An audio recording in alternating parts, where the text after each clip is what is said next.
Hey everyone, Meet Kevin here. Oh man, let's just have the Fed give it to us already. Seriously, we got a lot of updates to talk about today. Not only what's going on in the crypto market, the Fed, we got to talk about what's going on, what Bank of America is seeing happening. There's so much to talk about, so let's just get right into it. Look, the Federal Reserve, start here. They just need to give us a freaking hike already. We talked about this yesterday about how they need to get more aggressive. And what's interesting is we had about a 30% chance of getting a 75 basis point hike after that CPI read on Friday and that consumer sentiment survey. About a 32% chance of getting a 75 BP hike this Wednesday at the morning or Monday morning when the market opened. Well, that shot up to 92.9%. Why? Because the chief economics correspondent at the Wall Street Journal, who's a pretty prominent Fed watcher and he tends to be right, says, yeah, the Fed's basically baking in a 75 BP hike for Wednesday. And so the market took an additional little dumpy do yesterday, and the market has now priced in with almost certainty that we're going to get 75 basis points of a hike in July, with a also 86.6% likelihood of a 75 basis point hike in July. Sorry, the first one being June, obviously, Wednesday, and then another one in July. Now, why could this be? Well, because remember, the Fed likes the market to do its work for them. So all it would take is a little texty from like a Neil Kashkari. Hey, I'm the dove. I'm thinking 75. That's all it would take at the Wall Street Journal. And they're like, all right, thanks. We got what we need. That's all it would take to move the market. So I believe it. I think Wednesday we're finally going to get the Fed showing us some balls, some seriousness, and some sincerity. And I want them to update that SEP like we talked about yesterday. We're not going to rehash all that.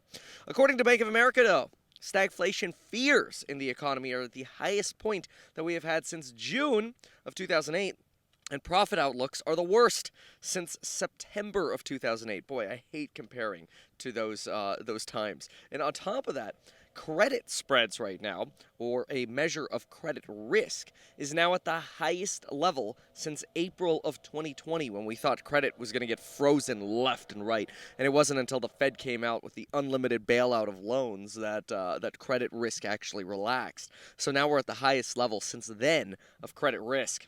On top of that, we've got Bank of America telling us that the most crowded trades right now are long oil and commodities, 38% by fund managers, long the U.S. dollar, which is kicking butt and destroying most emerging market currencies, falling relative to the dollar, shorting treasuries, shorting China stocks, about 9%, short treasuries, about 13%, long ESG, environmental, social, governance, right? Long cash, about 4%, and long BTC, 4%. This is very different from what we had in May of 2021, when the most crowded fund manager trade was actually Bitcoin, which obviously Bitcoin is not one of the most crowded trades right now. We'll talk about crypto in just a moment, but I think what we're starting to see here is the beginning of a earnings recession starting to get priced in. Global profit expectations are expected to fall a net 72%, weakest guide since September of 2008. And the latest fund manager survey suggests that investors are substantially more net cash and net commodities than ever before, since also 2008. But folks, let's talk briefly about crypto, because I'm pretty sure we broke the 200-week moving average for BTC of about 22,000 when we fell into that 21,000 level. And a lot of this came after not only, obviously, the Terra Luna collapse, but the Celsius withdrawal freeze, suggesting that, well, we're getting too close to the docks here, suggesting that maybe we're going to have liquidity problems over at some of these lenders like Celsius. Hold on, boys. Here we go. But now we've got concerns that Mr. Michael Saylor's going to get margin called. The guy's got okay, this blows my mind. The guy took out a loan against Bitcoin in March of this year. Why the hell, on the downtrend, when we know 2022 is going to be a stupid freaking market to be making risky trades, why would you take on $250 million of margin debt on Bitcoin in March. You know what I think happened? I think Michael Saylor got a little greedy, and decided, oh, look, we're having a rally. Bitcoin's rallying and stocks are rallying briefly in those 2 weeks at the end of March. Don't get me wrong, I bought at the Fed meeting at the bottom over there, which is obviously higher than where we are now. But I didn't go greedy and go into margin to try to amplify returns. But that's what happens, man. When the market starts losing money, people see the next rally, and then you know what they do? They go stupid and they start taking on margin debt again because they're like, oh, well, if I go into margin, then I'll be able to offset my losses and try to get back to the levels of wealth I had in November. But then the market turns dirty again, and then you get wiped out and you go bankrupt. It's so stupid. And look, obviously Tesla holding like $1 billion of Bitcoin is going to be a little problematic in this next earnings cycle because they're going to have to take a little large impairment charge on that BTC investment. But look, it's a problem when you have the CEO on Twitter, and we'll put this up on screen, of Celsius saying, hey, you know what? Do you even know one person who has ever had a problem withdrawing money from Celsius? Why spread FUD and misinformation? This is like so classic right before a Ponzi, or I shouldn't necessarily say a Ponzi, but a bank run gets exposed. Well, actually, it kind of is a Ponzi because when you rely, in order for you to pay out 17% and you're relying on people to deposit money to be able to fund other people's 17%, that's basically a Ponzi. But anyway, when that gets exposed and there's a bank run coming, literally before every bank run, you get all the bank officials, look at history. Don't worry, we have plenty of money. We have plenty of liquidity. No, you freaking don't. But the rest of the crypto market's having issues as well. Coinbase is instituted now a mandatory 48-hour whitelisting for any kind of withdrawal account that you want to add. This used to be an optional feature where you could, go through this 48-hour withdrawal process as sort of extra security. Well, now it's mandatory for everyone, and to me, this is kind of like a little bit of a how should I say this? I think they're trying to prevent the massive withdrawals that they're getting over at Coinbase. So they're like, well, rather than just freeze withdrawals, let's just make it a little bit more difficult for people to withdraw their money under the guise of security. It's ridiculous. At the same time, Coinbase is laying off 18% of its workforce. They're cutting their employees that's 1,100 employees that they're cutting. BlockFi is reducing headcount by 20%. Crypto.com is reducing headcount by 5%. And honestly, this sucks. I don't want to pretend like I'm not getting hit by this either. I've invested in BlockFi in private equity. That's probably getting screwed right now. I originally invested in Coinbase until I realized the SEC totally screwed over their lending, and their CEO isn't the most upfront when it comes to their policies, especially that bankruptcy provision, which I ranted about on Twitter about a month and a half back. But whatever, it sucks. NFTs are faring no better. Just in the last 24 hours, the NFT index, yeah, there's actually like an NFT index, is down 23% in just 24 hours. Bored Apes down 25% in 24 hours. Obviously, the Michael Saylor information that we've talked about. His margin call level, by the way, for that $250 million in debt he took out is about $21,000 for BTC, and we almost knocked on the door of that at like $21,400. So yikes.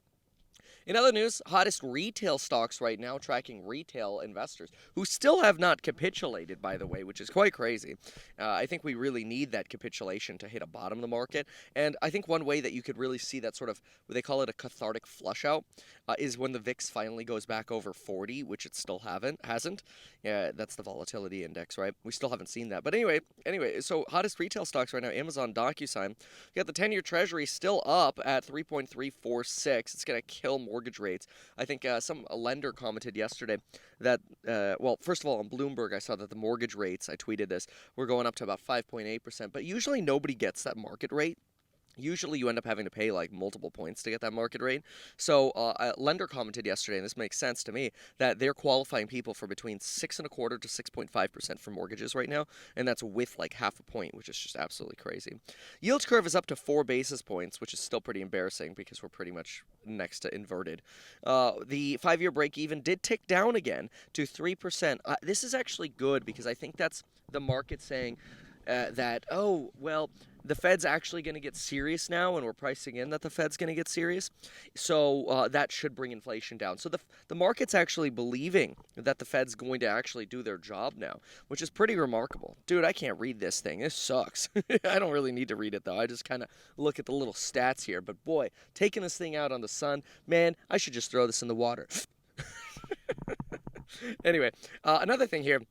Oh, yeah, I totally forgot to mention this video is brought to you by Public. Make sure to get yourself one free stock worth all the way up to $1,000 by going to mettkevin.com/public. They don't use payment for order flow. They ain't going bankrupt like Robinhood. Okay, maybe Robinhood's not going bankrupt. I don't want to say that. Okay, anyway. But anyway, you get a free stock worth up to $1,000. You go to Public. They don't use payment for order flow. They don't sell your information. And you should check it out because their app is really easy to use. And they're fun to use. And I'm on there too. You can follow me at @MeKevin. Okay, so UK purchasing power. This was crazy. I'm going to put up a chart on this one, okay?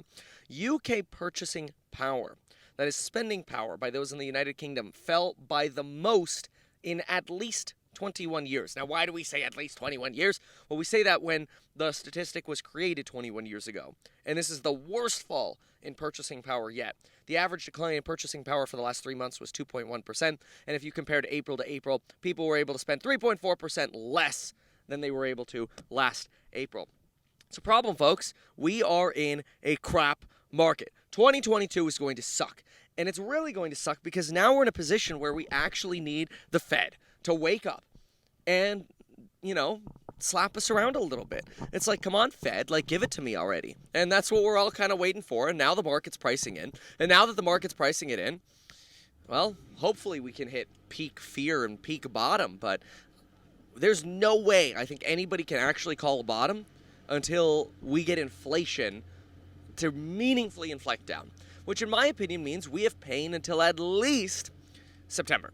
Now, some people are saying that this is the time to diversify. I had a lot of comments about this yesterday. Some folks are like, oh, this is the time to diversify. This is the time to diversify. In my opinion, the time to diversify, just as sort of my response, is actually when the market's going euphoric. So when the market's going euphoric, that's when you want to spread your risk because you know these balls are going to fall. It's kind of like in November. It's like, all right, let's spread out a little bit, right? It's what goes up must come down. Now, when the market's down, I generally like to concentrate my position and start preparing for when we hit a bottom, then diversifying as we're moving up. But you've got to do that research now. So in today's course member live stream, which remember you get free access to the course member live streams when you join any of the courses on Building Your Wealth, link down below, 50% off coupon code as well.